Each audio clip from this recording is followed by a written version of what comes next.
Hey folks, Matt Hines here one more time for you today with FY Society. There's one topic I wanted to talk about. There's a few things under this umbrella of a topic here. The headline here is immigration. Okay, I'm talking about three things really quick related to immigration. One, Trump was actually right about something, and that upsets me, or at least he appears to have been right about something. And that is a tweet he sent. That's how he presidents, is through Twitter, about Democrats abandoning DACA recipients or potential DACA recipients, the DACA kids, the dreamers. They did, completely. Remember at the end of 2017, Democrats led a government shutdown over DACA. It was a big issue for them. They got a little nervous and they backtracked and they promised the DACA people, no matter what, we're not gonna sign on to another temporary budget resolution. We're not a spending resolution. We're not gonna sign off on a budget. None of that unless it addresses DACA. They made that very, very clear. What happened? Nothing about DACA in this omnibus bill, and the Democrats are out there crowing about how proud they are. They got everything they wanted. They're so happy. You got Schumer out there talking about what a wonderful spending bill this is. Nothing about DACA. So now those kids, those adults, those young adults, they're just right where they were. Now, Trump fucked this up to begin with, right? The DACA thing. But the Democrats, where are you, guys? Where are you? Here's my theory. Government shutdown at the end of 2017. They saw their poll numbers drop. They saw that generic ballot number drop. And now they're scared because they bought into this right-wing media narrative that they care more about illegals than Americans. And they're going to shut down the government over illegals and not Americans. And they think that the American people heard that and they're right. Oh my God, they don't care about me. They only care about illegals.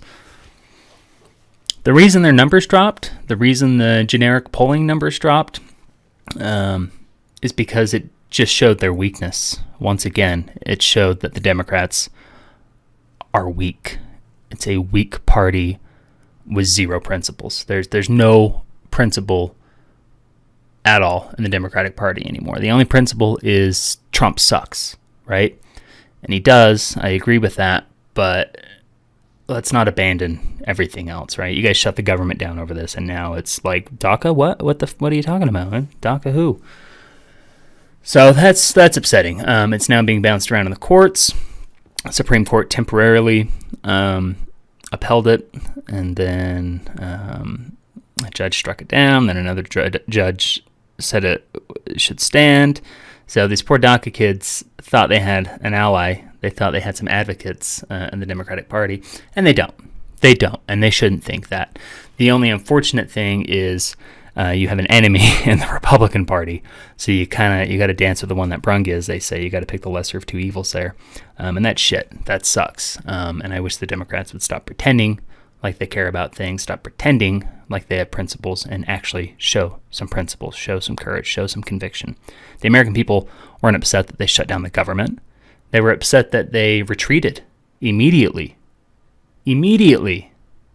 like the Democrats always do. It's like they're trying to lose. These midterm elections, we haven't updated the numbers on the site in a minute. Maybe we'll get that done today. The generic ballot numbers are moving away from the Democrats. Trump's approval is going up. Democratic approval is going down. And they can't seem to figure out why. Well, it's because you're a bunch of cowards. That's why. It's because you have no principles whatsoever. The model for the Democratic Party, as far as I'm concerned, should be Beto O'Rourke. If you saw him on Bill Maher or any of the other interviews that he's done, what a captivating, charismatic, interesting politician. But what struck me most about him, and what struck everybody I've spoken to most about him, is that he answered the questions. And he didn't try to obscure his views. He didn't try to ride that fence and seem like some sort of centrist because he's running in Texas. No, he is running as a proud liberal, and he's not changing his views at all. He's just changing the way we talk about them, and he's talking about things in a way that most people can go, oh, yeah, okay, yeah, I get that. Sort of the Trump thing. They like the way he talks, right? Anyway, so that's my little DACA rant. That's just part one of this. Democrats, get your shit together, okay? Part two of this is sanctuary cities, because people don't seem to understand what that means.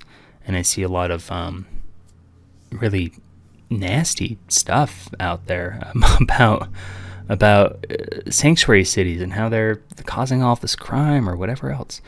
It's just not true, guys. So let me just explain, as I understand it, at least, what a sanctuary city is. And if you have disagreement, please let me know. We'll start a dialogue about this, okay? Let's say you live in a neighborhood, and let's say your next door neighbor is undocumented or illegal, as you would like to maybe refer to her as. So she's not here legally, she's undocumented. Let's say her house gets robbed. Someone breaks in, they steal a bunch of her stuff, and she's terrified.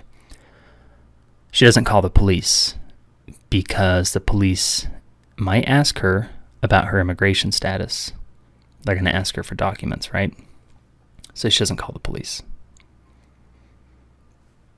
The next night, maybe yours is the house that gets broken into, because the police don't even know that this crime has occurred because it's not being reported, because she's afraid of being deported.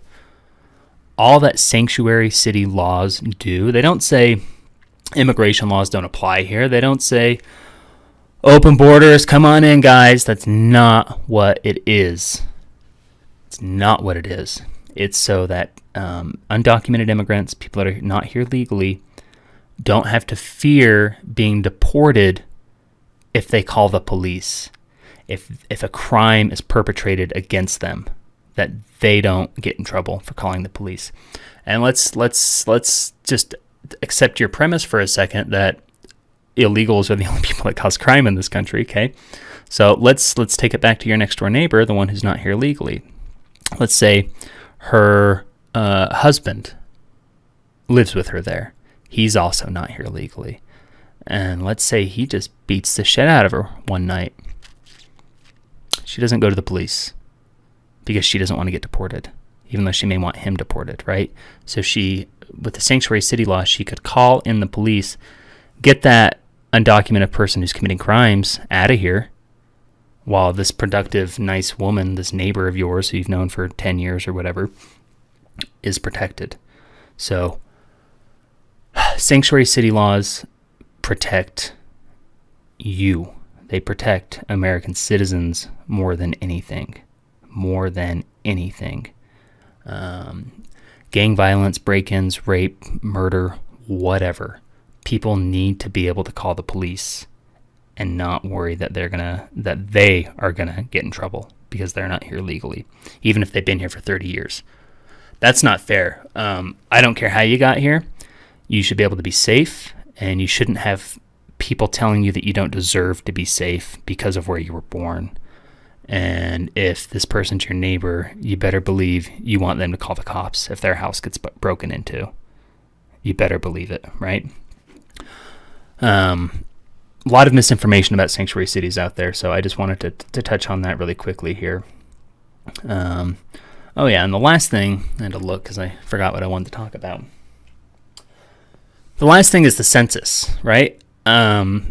It was announced, the census questions were announced, and for the first time since, 1950, we are asking people for their citizenship status. We want to know if they're here legally or not. I can see why people think this is totally acceptable. Why shouldn't we know how many people are here illegally?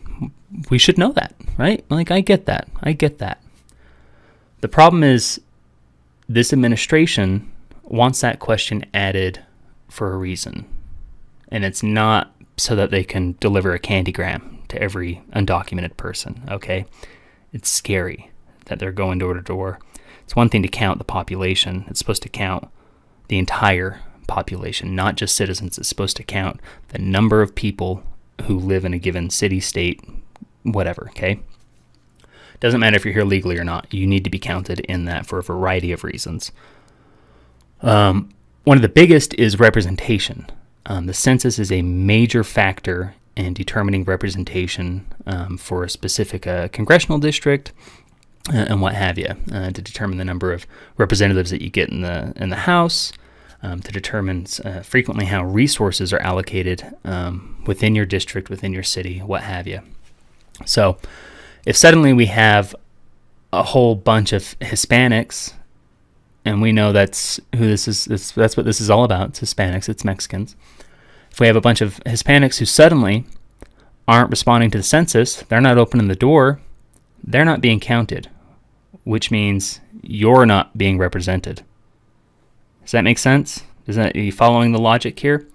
They're part of your community, they need to be counted so that you get proper representation. It's as simple as that. It is as simple as that. We're going to have a lot of people, even if they're here legally, even if they've been here for 60 years, who aren't going to open that door and talk to that census worker because maybe they've got a brother in the household who's not here legally, or a sibling, or brother is a sibling, but you know what I mean.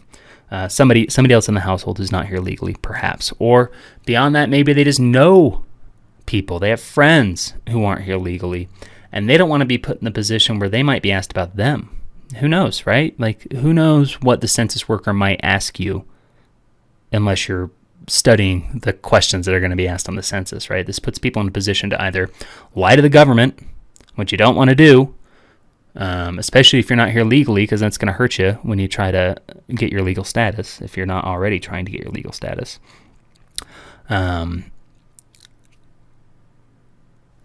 I don't know what to tell you guys if you think this is a good idea. I really don't. If it were another administration, I might be okay with it, even if it were George W. Bush, because he was very compassionate, more so even than Barack Obama, when it came to undocumented immigrants, okay? Obama deported an insane number of illegal people, okay? And I didn't like him very much for that. That was one of my major gripes with him, because it's not good to just be blindly partisan. You gotta keep your people honest, and I wish Trump people would do that a little more with their guy, or at least acknowledge that this question's being asked for nefarious purposes. Does anybody think the Trump White House, the administration, wants to know where the undocumented people are for any kind of good reason? Are they going to start going into neighborhoods and rounding people up after the census and deporting them? Like, we're already essentially doing that before the census. Like, what kind of country are we trying to build here? What kind of country do we want to live in here? Either we're all neighbors and we're all in this together, or we're not. Either we're all counted or we're not. Either we're all represented or we're not. These are pretty basic things. And I wish people would take a deep breath and just recognize that we're all human beings, that we all came from, for the most part at least, ancestors who didn't come here legally. There was no process. There wasn't a process to come here legally. We just came here and we took it over. We said, hey guys, hey natives, you should all probably die right now. We're probably just going to go ahead and kill y'all and take your land. It's not like they're doing that, right? Of course, you get the occasional anecdotal evidence of an undocumented immigrant committing a crime, and of course it happens. But I tell you what, I'm a lot more afraid of white people at this point than anybody else. I see a lot of hate out there from one specific race who refuses to find their souls, who refuses to express any level of empathy. It's disturbing. That's all I can say. So that's my rant here today. Democrats drop the ball on DACA. No courage, no spine. Sanctuary cities protect American citizens as much as anything else. And the census is going to lead to some bad stuff, I'm pretty sure, even if it just means that you as an American citizen don't get the representation that you should because your entire population is not being counted. So that's that. Matt Hines here, FY Society. Good luck to us all. That's all I can say. Do us a favor, check us out, fysociety.net. YouTube is at fyso.co. I like the sound of that. Fyso.co, fyso.co. Visit our store, fy-society.com. Lots of really cool stuff there. Original designs. A lot of it's very political in nature. Show some love. That's all I can say. We love you. We know you love us. The traffic, by the way, not to be like Trump here, but the website traffic, the hits, the attention, it's there. It's huge. A lot of people are coming to us for their news, and I greatly appreciate that. And just keep it coming, guys. Let's just keep doing what we're doing here. Like us on Facebook, Instagram, Twitter, all that nonsense. We'll keep you up to date on what's going on in the world. Click through to our Amazon link. That's the easiest way to show some support. You're just going to be shopping anyway. You may as well pay the same price, but we get a percentage of it. Anything you can do would be really appreciated because expenses are, adding up, to say the least. Anyway, like I said, good luck. Everyone take care.